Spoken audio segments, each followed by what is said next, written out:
we have more rainfall, we have lots of wet puddles, the floor is slippery, and sometimes they can actually slip and then they can fall. And then also make sure that, say, for example, in the evenings when they're going to bed, some of us, we like to have the air conditioners on, That's right. the fans on, and we don't, bundle them up and cover them up too well. Then they tend to, we already know that they are prone to all these coughs and colds.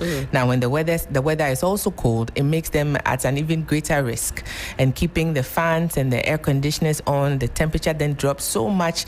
Sometimes then their chest gets a bit tighter, the cough gets a little worse. So all these things we have to take a look at during these times. Yes. Absolutely. So let's wrap up warm, not just ourselves, but of course the little ones. Let's get into the topic of vaccination and immunization. Is it something that even in 2025 you're still having to compel parents to do, to convince them to do?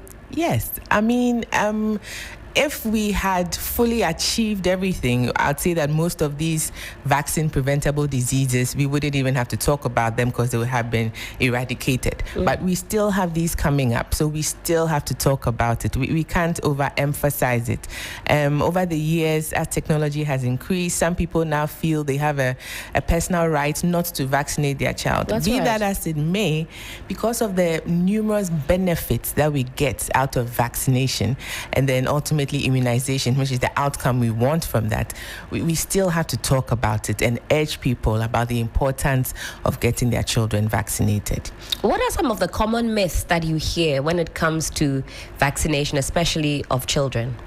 So one thing is, certainly because these vaccines, some of them are, let me say, the germs that have been weakened or made inactive, and we give to you so that the soldiers in your body, what we will call the immune system, is able to quickly fight it and then have a memory so that later on, when they meet the actual bug in it with its full strength, the body is able to quickly fight that infection. So once we give you that weakened form, the children tend to, they get a little warm, they feel a little unwell. Yes, sometimes at the site we give the vaccine gets a bit red, and some parents feel, well, my child was fine this morning. I went to give this child this injection of sorts, not because she was unwell, and now suddenly the child is a little under the weather. Right. So sometimes that prevents some parents from wanting to go and vaccinate their children at all. Then other times, there are certain myths out there as well. People think that certain, let me say, neurodevelopmental issues they think are linked to vaccines. Quite an amount of research has been put into that, and there is no link as of now that we have found. So the benefits far outweigh any thought process or myth that is out there. Remember, vaccines help you, the individual, fight against the infection, like I mentioned, when you actually meet it. And it helps everybody together. It pulls us all together if we are all vaccinated, something we like to call herd immunity. So if we all get vaccinated, then that germ or that bug is not even able to stay amongst us. So those amongst us who maybe have less of a strong immune system also get protected. Right. So it doesn't just help you, the individual, but all of us getting vaccinated together.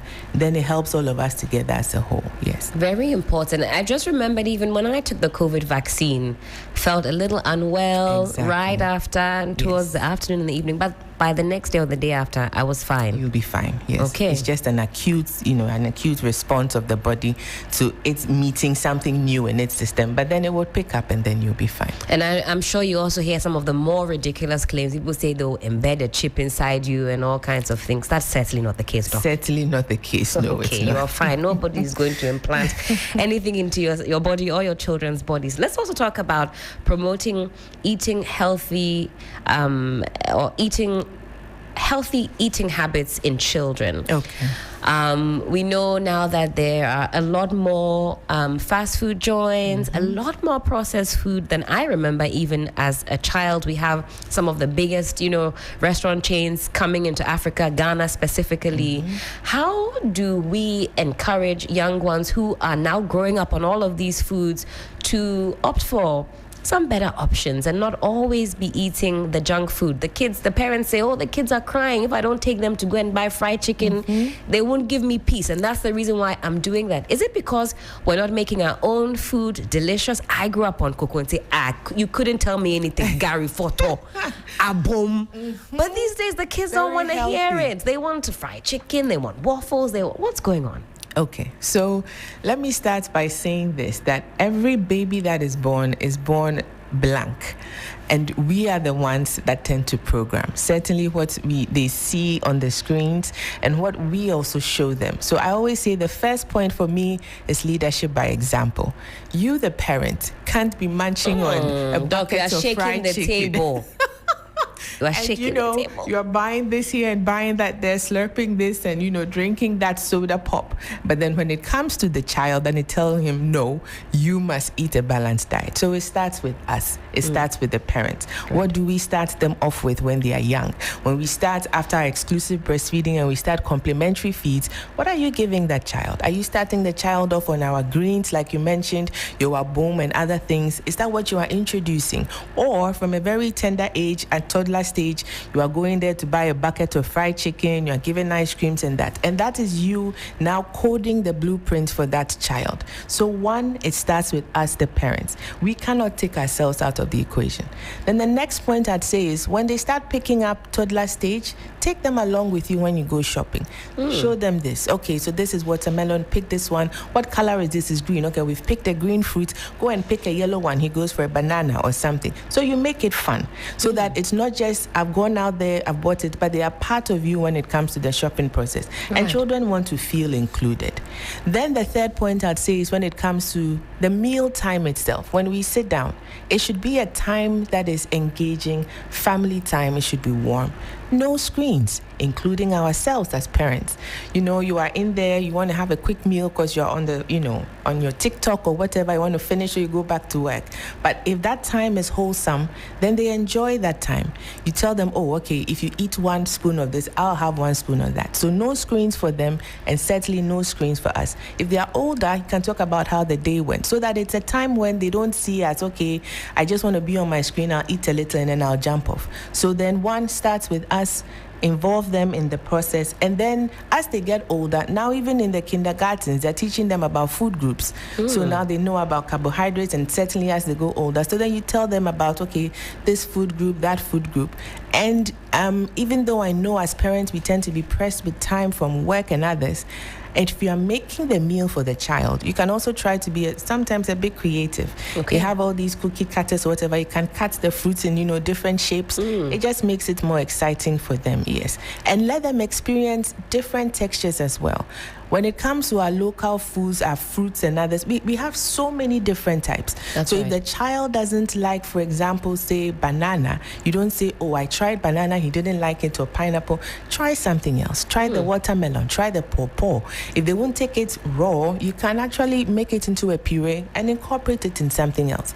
So I think putting some of these measures in place is helpful. We understand that the times are fast. And these fast foods are chasing after us to make it convenient. However, if we don't find a way, you realize that now quite a number of our children now are growing up and entering into this lifestyle modified diseases, this obesity. We have little children now with hypertension and other things. What do the stats look on the medical front? Are you seeing, you've mentioned that the young ones are getting even bigger than we were. That's the fact. That's the fact, yes, because they are just like us with this sedentary lifestyle. Now it's all about the screen, and then I have this very processed meal with me.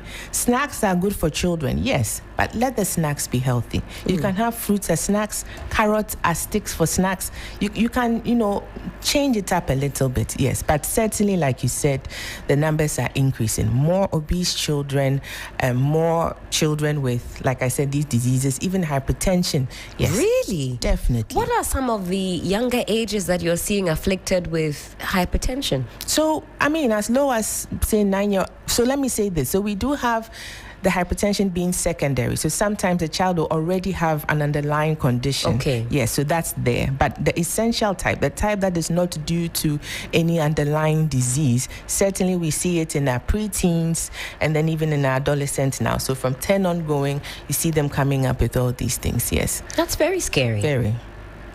This is the future of the country that we're talking about. So I think we all need to sit up and really take a critical look at what we are eating ourselves and also what we're feeding to our children. But time check, some 23 minutes past the hour of 9. This is still 3FM Sunrise on 3FM 92.7. We're speaking with Dr. Benedicta Antwi. She's telling us some great information, parents, that you can put into action today. I really liked the what you said about taking the kids along along when you go to the shops, to the market, so that they are an active part Definitely. of the food process. But to conclude on this discussion, what key things, and I don't know if that's too broad, but what key things should parents be looking out for? Parents that want their kids to grow up healthy, active, and happy when it comes to healthcare screenings and any tests that they should be running throughout the year. What should they be looking out for? Okay, so in terms of screening tests that they should do, I'd say that maybe there are a few basic ones. So if something like, say, for example, sickle cell, you should be able to have an idea what the genotype of your children are, their blood group, you should be able to have an idea. Is that easy to test? These are very simple, yes. If you go to any health center. I'm ashamed to say I don't know what genotype. So it's important to know. Okay. It's important to know early enough. So, for example, as a child grows, becomes a teenager, moves into university, she knows her genotype. Say, for example, she's AS genotype. She knows that if she has a relationship, she needs to find out the genotype about her partner, because it can have its effects when it comes to childbearing at that point. So knowing your blood group, knowing your genotype, I think these are some basic things we should know. And then routinely just, maybe taking the child in for a wellness check. It's also fair to know the child's blood level, that what we call the hemoglobin. Yes, any of these is fine. Screening of eyesight, I think, is also important. Okay. Yes, so you want to go in, not because the child has or is complaining, but just to have an idea. And even dental screening is also extremely important. Right. And we tend to miss out on some of these things. As long as they are alive and well, they go to school, they're fine. But check up on their teeth, check up on their eyes. Like I said, from time to time, just a general screening. Know their blood groups, know their sickling genotype. I think these are some of the things that we can do. And also always good hand hygiene. Aside from going to hospital, make sure for a bit of the toddler stage, older ones, you can have this little bottle of hand sanitizer they take to school with them, so that they always, use it on their hands. Tell them about hand washing. Yes. And I always say that children, you can tell them 1,000,001 things, but they will look at what you are doing and they will mimic. So always make sure that you also stay consistent as you're telling them to do this. You're eating, your hand hygiene and everything else. Make sure you are also doing it, because they tend to mirror a lot of what we do. Yes. Absolutely. And Doc, will you be with us at some point during the baby fair? I'm sure certainly you'll be on the grounds. What can we expect? Can parents come up and get some tidbits from you all? Certainly we'll be there. So tidbit questions, they can get their little notebooks, write down their questions, and yes, when they come, we'll certainly be there to assist. Yes. Absolutely. We're looking forward to that. It is Baby Fair 3.0 come Friday, the 11th of July. We're going all the way through up until the 13th of July. That's on Sunday. So from Friday to Sunday, it's all things baby. It's all things mother care, father care. All the dads are also very much welcome. Are the daddies getting involved in the health issues, or is it always mommy that brings the young ones to the hospitals? Well, I think they're getting better. Yes. I think we have to give them their flowers. Some are very invested, right from antenatal all through. Some actually bring their kids for the vaccinations. Is there room for improvements? As always, there is always room. But I think, yes, that they're getting better. Absolutely. Doc, thank you so much for your time this morning. This was a very fruitful conversation. And we look forward to seeing more of you, not just at the baby fair, but definitely in studio. I think today was wonderful. This morning was wonderful. So thank you so much. 28 after 9. This is still 3FM Sunrise on 3FM 92.7. We go on a quick break. When we come back, there's more. Parents, mark your calendar.